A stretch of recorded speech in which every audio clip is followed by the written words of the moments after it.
प्रिय भाइयों तथा बहनों, ईश्वर को धन्यवाद दें। उन्होंने एक बार फिर हमें अपनी राहों पर चलने के लिए एक नया दिन दिया है, ताकि हम कभी भी उससे दूर ना हो जाएं, लेकिन एक दूसरे के साथ मिलकर, एक दूसरे को प्रेम करते हुए, एक दूसरे को क्षमा करते हुए, एक दूसरे का ख्याल रखते हुए, एक दूसरे का ध्यान करते हुए और एक दूसरे की भलाई करते हुए अपने जीवन में आगे बढ़े। संत योहन के सुसमाचार में 13 अध्याय में हम पढ़ते हैं, प्रभु हमें एक नई आज्ञा देते हैं, कहते हैं कि एक दूसरे से प्रेम करें जैसे मैंने तुम्हें प्रेम किया है।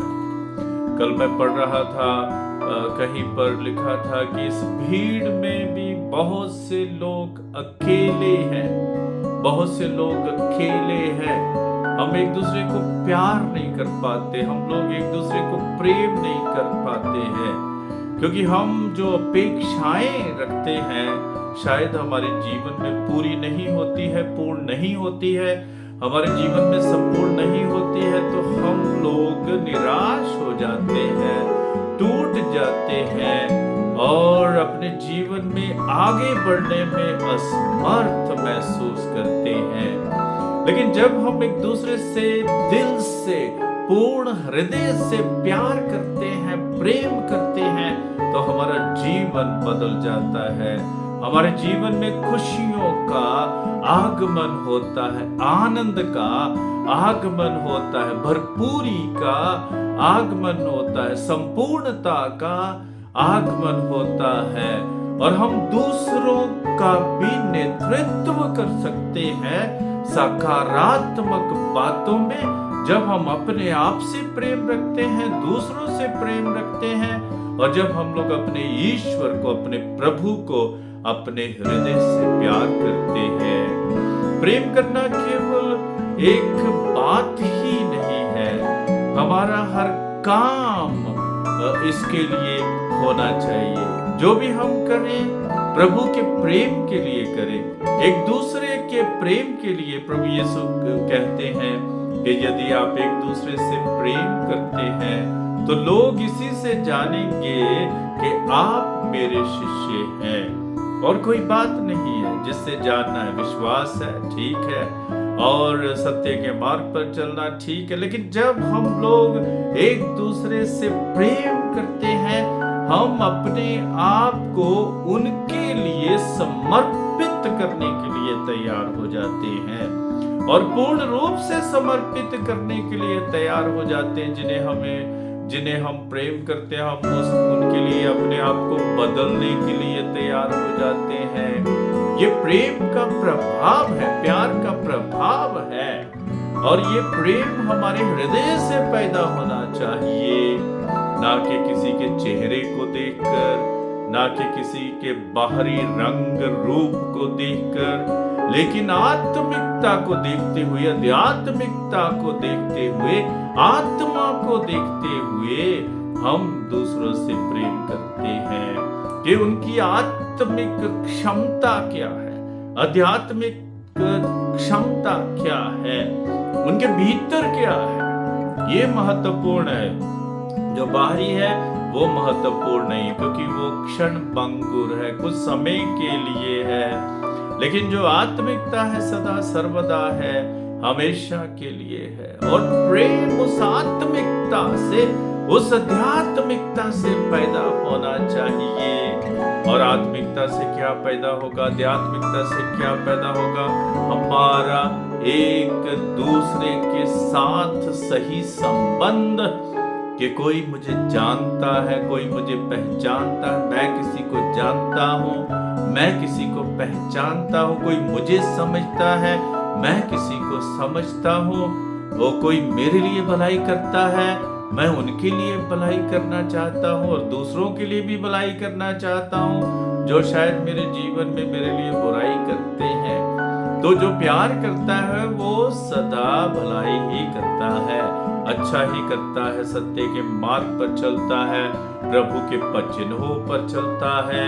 और जब हम लोग प्रभु के पद चिन्हों पर चलते हैं तो तभी हम अपने जीवन जीवन की परिपूर्णता को समझते हैं, आनंद की परिपूर्णता को समझते हैं, खुशी की परिपूर्णता को समझते हैं, समझदारी की परिपूर्णता को समझते हैं, और हम अपने आप को आत्मिकता से, आध्यात्मिकता से ऐसे मजबूत, दृढ़ बना देते हैं कि कोई भी ऐसा अनुभव जो नकारात्मक है हमें तोड़ नहीं सकता है, हमारे संबंध को तोड़ नहीं सकता है, हमारे एक दूसरे के प्रति जो भाव है उनको तोड़ नहीं सकता है।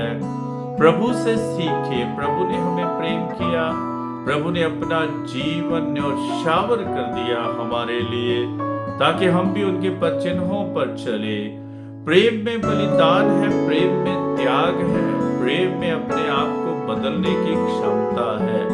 जब हम प्रेम करते हैं, हम त्याग करते हैं, बलिदान करते हैं, और करना भी चाहिए। जिस प्रेम में, प्यार में बलिदान नहीं है, त्याग नहीं है, समझदारी नहीं है, सच्चाई नहीं है, जो प्रेम हृदय से उमड़ता नहीं है, हृदय से पनपता नहीं है, उसको हम प्रेम नहीं कहते हैं।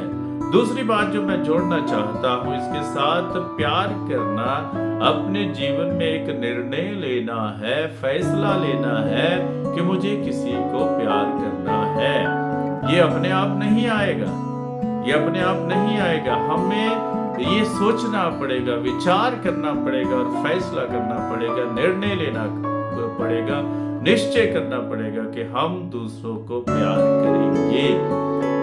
कुछ भी हो जाए, कुछ भी हो जाए, हम दूसरों को क्षमा करेंगे, कुछ भी हो जाए, हम दूसरों के साथ लड़ाई झगड़े नहीं करेंगे, क्योंकि प्रभु ने हमें सिखाया है कि जैसे मैंने तुम्हें प्यार किया है वैसे तुम भी दूसरों के साथ प्यार करो। और जब हम दूसरों के साथ प्यार करते हैं तो तभी हम प्रभुमय भी हो जाते हैं, हमारे हृदय में शांति का अनुभव होता है, हमारे हृदय में तृप्ति का अनुभव होता है, हमारे हृदय में संतुष्टि का अनुभव होता है।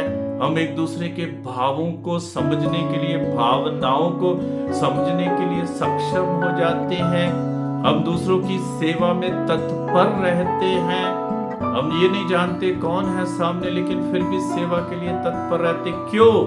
क्योंकि प्रभु यीशु ने हमें यही सिखाया है कि हम एक दूसरे से प्रेम करें जैसे प्रभु ने हमें प्रेम किया है।